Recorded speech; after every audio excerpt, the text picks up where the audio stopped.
সুপ্রিয় দর্শক মণ্ডলী, স্বাগতম বিওডি বাংলার নিয়মিত অনুষ্ঠান মনোনয়ন প্রত্যাশীদের মতামত অনুষ্ঠানে আপনাদের স্বাগত জানাচ্ছি। আমি খাদিজা আক্তার। আজ আমরা কথা বলছি এমন একজন আলোকিত নারীর সঙ্গে, যিনি বাংলাদেশ সুপ্রিম কোর্টের সহকারী অ্যাটর্নি জেনারেল।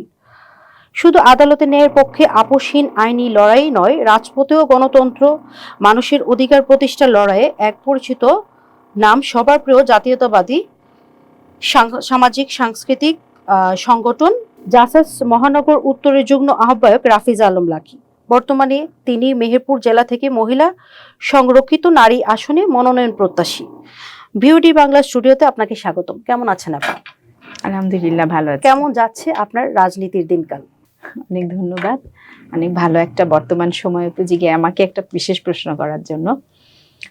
রাজনীতি নিয়ে আমি সবসময়ই ছাত্র জীবন থেকে যেহেতু রাজনীতিতে আমি জড়িত, বর্তমানে তো সবাই জানে যে আমাদের জাতীয়তাবাদী দল বিএনপি সরকার গঠন করেছে। আমরা যেহেতু ছাত্র রাজনীতি থেকে রাজনীতির যাত্রা শুরু, সো বর্তমান আপনি যেটা বলেছেন যে আগামীতে আমাদের নারী আসনে, সংরক্ষিত মহিলা আসনে আমিও নিজেও একজন মনোনয়ন প্রত্যাশী। সেক্ষেত্রে রাজনৈতিক কার্যক্রম তো অবশ্যই যেহেতু চলমানই ছিল, আবারও আছে, এখনো করছি, চেষ্টা করছি, দেখা যাক কি হয়, এভাবেই চলছে। জি, আমরা পরের প্রশ্নে ফিরে যাই। আইন পেশায় আসার পেছনের সেই গল্পটি কি? অনুপ্রেরণা কোথা থেকে পেয়েছেন এবং শুরুর অভিজ্ঞতা কেমন ছিল?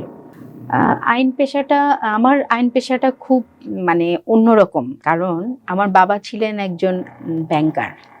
তো বাবার খুব স্বপ্ন ছিল আমি একজন ব্যাংকার হব। আমি ইন্টারমিডিয়েট পাশ করার পরও বাবা চেয়েছিলেন আমি অর্থনীতিতে পড়াশোনা করি, বাট আইনটা আমাকে টেনেছিল। যদি বলেন অনুপ্রেরণা কোন জায়গা থেকে, আমার ফ্যামিলিতে কোনো আইনজীবী নেই। আচ্ছা, খুব মজার ব্যাপার। বাট আমি যখন ছোটবেলায় টিভি নাটক দেখতাম, তো ওই নাটক সিনেমাতে যে একদম খুব মনের কথা বলছি, যে আইনজীবীরা যে অভিনয়টা করতো, তা আমার খুব মনে হতো কি আমি যদি এরকম করে করতে পারতাম। সেটা যেমন ছিল খুব ছোটবেলার, কিন্তু যখন বড় হয়ে আইন পেশাটাকে নিয়েছি, তখন মনে হয়েছে যে কিছুটা আইন পেশাতে কিছুটা কাজ করা যায়। আচ্ছা, মানুষের জন্য কাজ করা যায়, সমাজকে কিছু দেওয়া যায়। তো এটাতেই আমার মনে হয়েছে যে এবং আমাদের আইন পেশাতে যারা থাকি, আইনজীবীদেরকে কিন্তু আমরা সবাই লার্নেড বলে সম্বোধন করে। তো ওটা একটা আরেকটা একটা কি বলবো, একটা বিশেষ আনন্দের জায়গা যে আমাকে মানুষ লার্নেড বলে। এই জায়গাটাও একটা অনুপ্রেরণার জায়গা।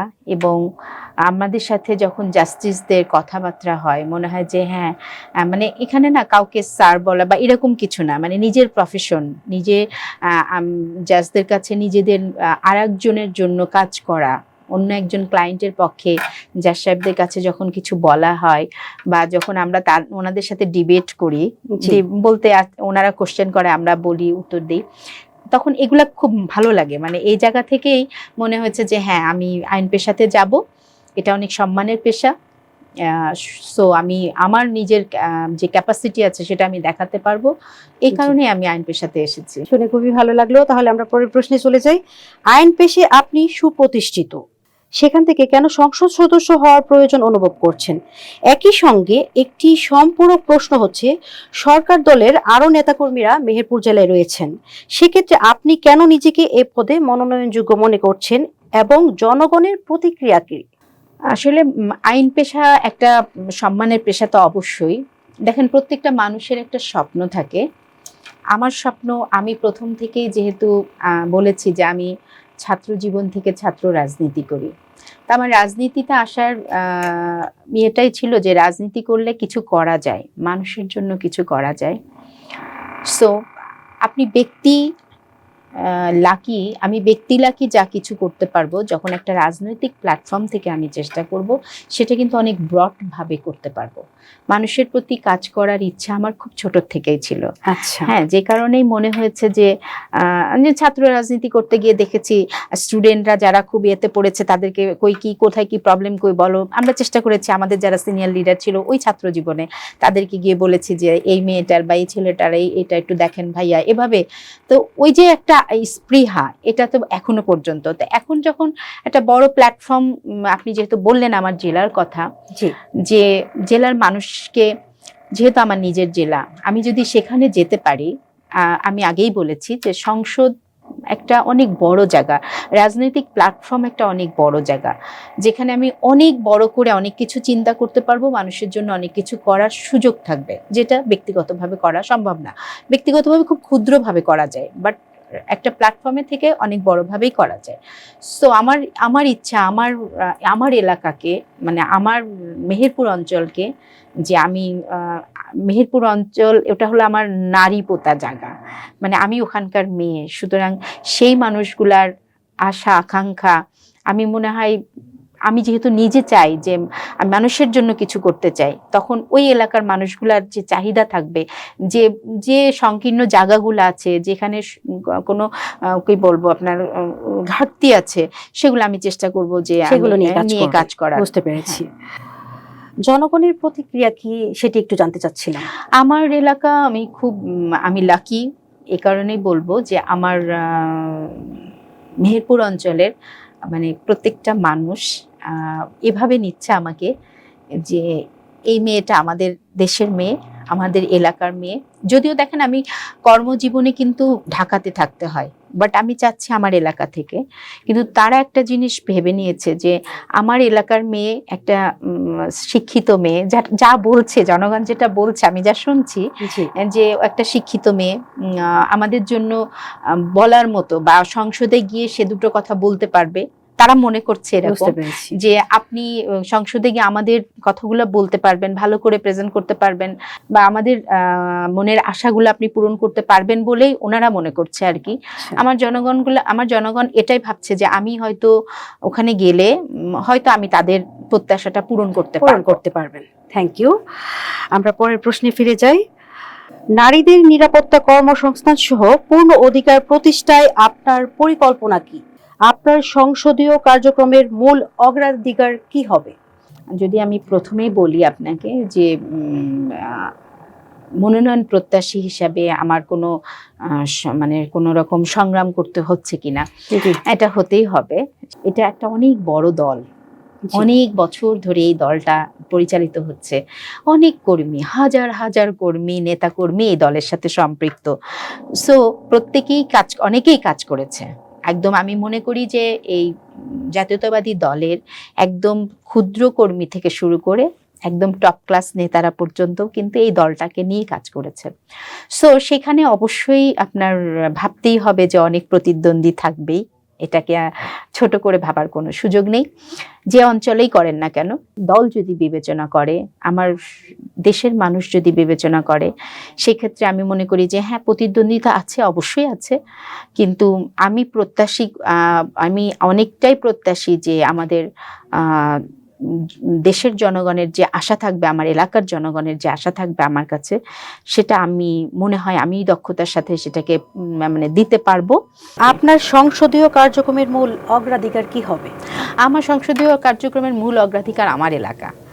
একদম খুব কমপ্লিটলি আমার এলাকাটা হয়েছে কি একদম শেষ, মানে আপনার ভারতের প্রায় শেষ প্রান্তে। হ্যাঁ, তো ওখানে মানুষের শিক্ষা বলেন, ডাক্তার ব্যবস্থা বলেন, স্বাস্থ্য ব্যবস্থা বলেন, একদম লাগ ঘেঁষা, মানে ভারতের সাথে লাগ ঘেঁষা একটা আমাদের অঞ্চলটা।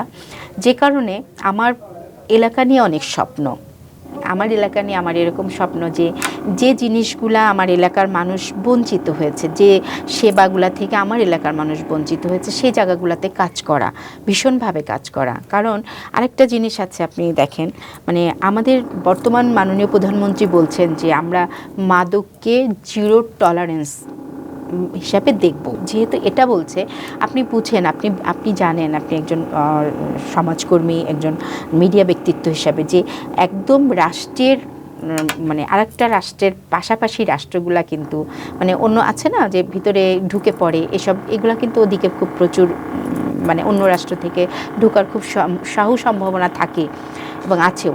আমি সর্বোচ্চ যেটা আমার সবচেয়ে বড় যেটা একটা হলো যে আমার এলাকার প্রত্যেকটা মানুষের কাছে আমার পৌঁছানোর ইচ্ছা, তাদের মনের কথাগুলো জানার ইচ্ছা, এবং ওই জায়গাটাতে আমার শিক্ষা ব্যবস্থা বলেন, আমাদের সুযোগ সুবিধা যেখানে খুব কম আছে সেই জায়গাগুলোকে উন্নয়ন করা, এবং মাদকের ব্যাপারে আমাদের যারা থাকবেন তখনকার সেই সময়ে যারা কাজ করবেন, বিশেষ করে প্রশাসনে যারা থাকবেন, তাদেরকে নিয়ে ওই জায়গাটা আমি আমার মাননীয় প্রধানমন্ত্রীর সাথে একমত হয়ে জিরো টলারেন্স নীতি আমিও সেখানে ইনশাল্লাহ উদ্যোগ নিব এবং অনুকরণ করব। ঠিক আছে, আমি যতটা মানে জেনেছি সেটা আপনি একজন শিল্পীও, এই দিকটা আপনার জীবনে কতটা প্রভাব ফেলে? না, শিল্পীও তো এটা হচ্ছে কি, এটা আমার একটা ভালোবাসার জায়গা। রাজনীতিটা হচ্ছে আমার, ওই যে বললাম যে আমার কাজ করার ইচ্ছা থেকে শুরু, যে আমার কিছু করতে হবে, মানুষের জন্য করতে হবে, সেজন্য আমার রাজনীতি। আর শিল্প সত্তাটা হচ্ছে কমপ্লিটলি, আপনি জানেন যে একটা মানুষের যে যত বেশি শিল্প সত্তা ভিতরে রাখতে পারে, তার মন মানসিকতা তত বেশি আমরা জানি যে তার ক্লিন থাকে।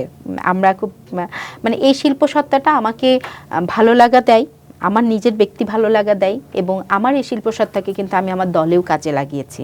আচ্ছা, যেটা আমি একটু আগে আপনাকে বলেছি যে আন্দোলন সংগ্রামের সময় আমরা প্রতিবাদী গান মঞ্চে করেছি, বিভিন্ন সময় মানে রাস্তায় রাস্তায় আমাদের এরকম জাস্টিসের পক্ষ থেকে করতে হয়েছে। তো এই শিল্প সত্তা অবশ্যই আমাকে পলিটিক্যালও একটা। আর আপনি নারী হিসেবে কখনো কোনো পেশাগত বা সামাজিক দায়বদ্ধতা বা প্রতিবন্ধকতায় পড়েছেন কি? শোনেন না, একটা নারীকে একটা আমাদের যত যাই বলি না কারণ আমাদের দেশটা কিন্তু একটা মানে পুরুষতান্ত্রিক সমাজ, এখনো কিন্তু আমরা অতটা ব্রড মাইন্ডের হতে পারি না, এটা আমাদের মানতেই হবে। আমরা চাচ্ছি, আমরা চেষ্টা করছি, বাট প্রতিবন্ধকতা বলতে প্রত্যেকটা মানুষের উচিত হচ্ছে আপনাকে যে আপনার টার্গেটটা কি সেটা মাথায় রাখা।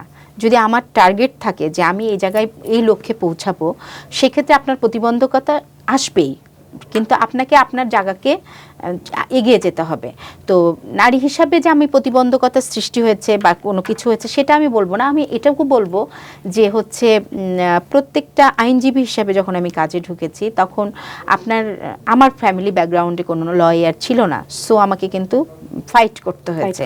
আজকে আমি যেহেতু একজন সহকারী অ্যাটর্নি হিসেবে কাজ করছি, আমি জাতীয়তাবাদী আইনজীবী ফোরাম থেকে 2 বার নির্বাচন করেছি, তা আমি মনে করি আইনজীবী হিসাবে আমি অবশ্যই সফল এবং সার্থকতা আমি মনে করি যে আমি পেয়েছি। সেক্ষেত্রে গিয়ে যে একেবারেই খুব স্মুথ ছিল জায়গাটা, সেটা ভাবার কোনো সুযোগ নেই। প্রত্যেকটা মানুষকেই তার প্রতিবন্ধকতা আসবে, কিন্তু সেটাকে প্রতিহত করেই এগিয়ে যেতে হবে। আপনি একজন নারী হিসেবে আপনার পরিবার থেকে কতটুকু সাপোর্ট পেয়েছেন? আলহামদুলিল্লাহ, আমি সবচেয়ে বড় বিষয় হচ্ছে যে আমার মানে পরিবার আমার সাথে সব সময় ছিল, এবং পরিবারের অবদান কখনো ভোলা যাবে না। এবং নারী কিন্তু ঘরে বাইরে 2 জায়গায় কাজ করে, এটা কিন্তু মানতেই হবে। কিন্তু প্রত্যেক নারীকেই তার জায়গা থেকে তার পরিবার যদি সহযোগিতা না করে, সেই নারীটাকে এগিয়ে যেতে অনেক কষ্ট হবে। কারণ এটার অন্য ব্যাখ্যা আছে, এটা হলো যে আপনি যখন যাচ্ছেন ঘরে বাইরে কাজ করতে, আপনি কিন্তু পরিবারকে কিন্তু কিছুটা সাপোর্ট করার জন্য যাচ্ছেন। আপনি যেমন নিজের উন্নয়ন করছেন তেমন পরিবারেরও সাপোর্ট করছেন। সেই যে পরিবার যদি আপনাকে সাপোর্ট না করে যে হ্যাঁ এই মেয়েটা এই কাজটার জন্য তার এই সময়টুকু থাকতে হবে, তাকে এই স্পেসটা দিতে হবে, এটা না দিলে হচ্ছে সেই মেয়েটা ওইভাবে সফল হতে পারবে না। তো আমি আলহামদুলিল্লাহ আমার পরিবার আমাকে সবসময় একদম from the beginning still now আমাকে সাপোর্ট করে যাচ্ছে। আচ্ছা আপা, কিছু দ্রুত প্রশ্ন করব, সেটা এক কথায় প্রকাশ মানে উত্তর দিতে হবে। আপনার সবচেয়ে বড় শক্তি? আমার সবচেয়ে বড় শক্তি হলো আমার সততা এবং বিশ্বাস। সবচেয়ে বড় স্বপ্ন? আমি একদম এন্ড অফ দ্য ডে আমি পার্লামেন্টে মানুষের পক্ষে কথা বলতে চাই। অনুপ্রেরণার মানুষ?